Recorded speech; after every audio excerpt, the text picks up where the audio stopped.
Most people spend years trying to understand a narcissist. They read the books, they join the forums, they lie awake at 3 in the morning replaying conversations, looking for the moment it all went wrong. They want to understand why someone who claimed to love them treated them like furniture, why someone who promised to protect them became the very thing they needed protecting from. And the hard truth that nobody tells you early enough is this: understanding a narcissist will not save you, studying their behavior will not free you, and fighting them on their terms will never work. Because the narcissist has been playing this game their entire life. They have been manipulating, controlling, and feeding off other people since before you ever met them. You are not dealing with someone who occasionally behaves badly. You are dealing with a personality structure that was built brick by brick to consume you. But here is what they do not want you to know. What actually undoes a narcissist does not look like revenge. It does not look like screaming, exposing them publicly, or winning the argument they have been baiting you into for months.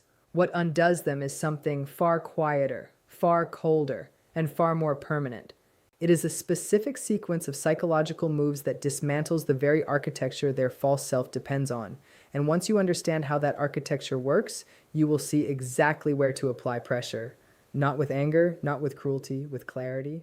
This is not a video about becoming like them. It is not a guide to manipulation or games. It is a clinical map of 4 precise ways to remove yourself as their source of power. And if you apply even one of these with consistency, you will watch something in them begin to crack, not because you hurt them, but because you stop letting them hurt you. That withdrawal alone is enough to send a narcissist into a quiet but destabilizing spiral that no amount of charm or control can pull them out of. Before we go into the 4 methods, you need to understand one foundational concept. The narcissist does not actually exist in the way you think they do. Not psychologically. Beneath the confidence, beneath the arrogance, beneath the carefully curated image they present to the world, there is a hollow center, no stable sense of self, no internal compass, no genuine emotional life that they can access independently. What they have instead is a false self, a character they constructed usually in childhood, as a defense against feelings of shame, inadequacy, and worthlessness so overwhelming that their developing mind simply could not hold them. So they buried those feelings, locked them away, built a performance over the top of them, and decided that the performance was who they were. The problem is that a performance always requires an audience. Without people watching, reacting, affirming, fearing, or even resenting the performance, it collapses. Without external validation, the narcissist cannot regulate their own emotions, cannot maintain their sense of superiority, and cannot escape the unbearable emptiness that lives beneath the mask. This is not a metaphor. It is their psychological reality. They are entirely dependent on other people to feel like they exist. And the most dangerous, most addictive, most potent source of that dependency has been you. Every time you reacted to their moods, you fed them. Every time you adjusted your behavior to keep the peace, you powered them. Every time you defended yourself, apologized, cried, or fought back, you confirmed that they were the center of gravity in your world. And for a personality built on the desperate need to be central, there is no greater drug than someone who cannot stop orbiting them even in pain. That is the game. That has always been the game.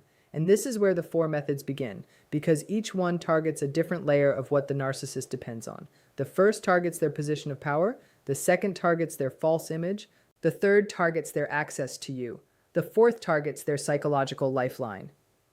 Together, they do not just protect you, they systematically dismantle the ecosystem the narcissist has built inside your life, your mind, and your nervous system. None of these methods require you to be aggressive. None of them require confrontation. In fact, the more emotionally neutral you are when you apply them, the more effective they become. Because the narcissist can handle your anger. They have been weaponizing it for years. What they cannot handle is your indifference. What they cannot process is a version of you that simply does not need them anymore. That version of you is not cold. It is not broken. It is not defeated. It is free. And your freedom, your actual grounded, undramatic freedom, is the single most threatening thing you could ever offer them.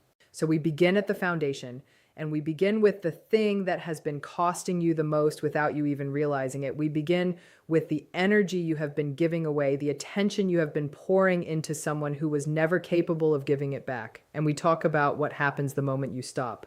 Because the narcissist does not fear your anger. They do not fear your tears. They do not even fear you leaving if they believe they can pull you back. What they fear, at a level so deep most of them cannot even articulate it, is irrelevance. The the possibility that you might simply move through your day, make your decisions, build your life, and give them no more thought than you give a stranger on the street. That possibility, the quiet, unglamorous, undramatic possibility of your indifference, is the beginning of their unraveling. Here's the first way to loosen a narcissist's hold, and it starts not with what you do to them, but with what you finally stop doing for them. The first method is about energy. Specifically, it is about the energy you have been pouring into a person who is never going to return it. And to understand why, you have to understand what they have actually been doing with it all this time. Think about your average day inside that relationship from the moment you woke up. Some part of your mind was already tuned to them, scanning, calculating. What mood will they be in today? Did last night end badly enough to carry over into this morning? Should you say something first or wait for them to set the tone? You check their face the way a sailor checks the sky, looking for signs, preparing, adjusting, and this was not something you chose to do consciously. It became automatic, a survival reflex built over months or years of living in an unpredictable emotional environment. Your nervous system learned that monitoring them was safer than being caught off guard by them, so it never stopped. That continuous monitoring is not just exhausting, it is a transfer of your most valuable resource directly into their hands.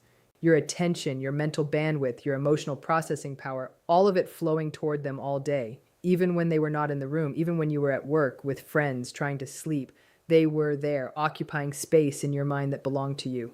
And they did not earn it. They engineered it through unpredictability, through hot and cold cycles, through just enough warmth to keep you hoping, and just enough cruelty to keep you anxious. They created a psychological environment where thinking about them felt like survival because for a long time it was. Here is the shift. The first method is not about ignoring them. It is not about the silent treatment or performing indifference while you secretly track their every move. Those are still forms of attention. The narcissist can feel the charge behind performed detachment. They are extraordinarily sensitive to emotional undercurrents because reading people has always been their primary tool. If you are pretending not to care while your jaw is tight and your chest is full of feeling, they know. And as long as they know they are still producing an effect in you, they know they still matter. What actually withdraws their power is something that cannot be faked. It is a genuine internal reorientation, a decision made quietly and without announcement to stop making them the organizing principle of your life, to stop measuring your days by their reactions, to stop filtering your choices through the question of how they will respond, to reclaim the mental and emotional real estate they have been occupying, not by evicting them dramatically, but by simply redirecting your investment elsewhere into yourself, into the life they interrupted. This process begins with something most people resist because it feels like defeat. It begins with grief, real grief, not the anger that masquerades as grief, not the obsessive thinking that masquerades as processing, but the actual quiet, devastating grief of accepting that the person you loved was never fully real, that the version of them you fell for, the attentive, magnetic, seemingly devoted person from the beginning, was a performance designed specifically to hook you. That the relationship you thought you were building was, from their side, a transaction. Grieving this is not weakness. It is the most important psychological work you will do. Because until you grieve the illusion, part of you will keep reaching for it, keep hoping the early version returns, keep giving them chances that cost you and mean nothing to them. When the grief completes, something remarkable happens. Not overnight, not dramatically, but gradually the emotional charge around them begins to dissolve. You stop rehearsing arguments in your head. You stop analyzing their behavior looking for logic that was never there. You stop waiting for an apology that they are constitutionally incapable of meaning. And in that emptiness, something that belongs to you begins to grow back. This is when the shift becomes visible. Not because you announce it, not because you do anything differently on the surface at first, but because the quality of your presence changes. You stop bracing when they walk in. You stop performing calm while feeling anxious inside. You stop over-explaining yourself, over-apologizing, over-accommodating, not because you decided to stop, but because you no longer feel the urgency that made those behaviors feel necessary. And the narcissist feels this immediately. They are wired to detect changes in their supply. When the current that used to flow toward them begins to redirect, they feel it like a drop in temperature. They will test it. They will provoke. They will manufacture a situation designed to pull you back into reactivity, back into the familiar dynamic where their emotional state is your emergency. And here is your only job in that moment, to notice what is happening without being moved by it. Not stone cold, not cruel, simply grounded, present to your own experience rather than pulled into theirs. Because here is the truth about a narcissist's power. It was never actually theirs. It was yours on loan. Every bit of influence they had over your mood, your self-worth, your sense of reality came from energy you provided. You were the battery, you were the engine. The moment you genuinely begin to retrieve that energy, not as a tactic but as a lived reality, their power does not diminish. It evaporates because it was never generated by them. It was only ever borrowed from you. Withdrawing your energy does not start a war. It ends one quietly, on your terms. And the narcissist, left without their primary source of regulation, begins to feel the first tremors of the collapse that the remaining three methods will complete. Once you begin withdrawing your energy, the narcissist does not simply accept the loss. They cannot. Their entire psychological infrastructure depends on the supply you have been providing. And when that supply begins to dry up, their next line of defense activates automatically. They double down on the image. They lean harder into the false self. They become more grandiose, more performative, more insistent that you and everyone around them see them as they need to be seen. And this is precisely where the second method applies, because the false self, for all its rigidity, has a fatal weakness. It cannot survive contact with reality. A narcissist has constructed a story about who they are. It is always a flattering story. The exceptional professional, the selfless partner, the misunderstood genius, the long-suffering martyr. The specific content varies, but the structure is always the same. They are special. They are superior. And any evidence to the contrary is either someone else's fault or a deliberate attack on their character. This story is not just ego. It is load-bearing architecture. Without it, there is no buffer between the narcissist's conscious mind and the deep reservoir of shame, inadequacy, and self-loathing that lives beneath every carefully managed surface. The false self is not vanity. It is a survival mechanism, and that makes it both powerful and extraordinarily fragile. You have probably learned this fragility the hard way. You may have made the mistake, once or more than once, of challenging the story directly, of pointing out a contradiction, calling out a lie, or calmly presenting evidence that something they claimed was not true. And you will remember what happened next. Not rational discussion, not acknowledgement, explosion, icy withdrawal, a sudden vicious reframe in which you became the problem, the attacker, the one who never supports them, the one who always has to tear them down. The reaction felt disproportionate because it was. You were not just contradicting a fact, you were touching the wall that holds everything up. This is why the second method is not about confrontation. Confrontation gives them a target. When you come at a narcissist with emotion, with a raised voice, with visible frustration or pain, you hand them a narrative. Suddenly, the conversation is about your behavior, your instability, your inability to communicate like an adult. They are masterful at this pivot. They have been practicing it for decades.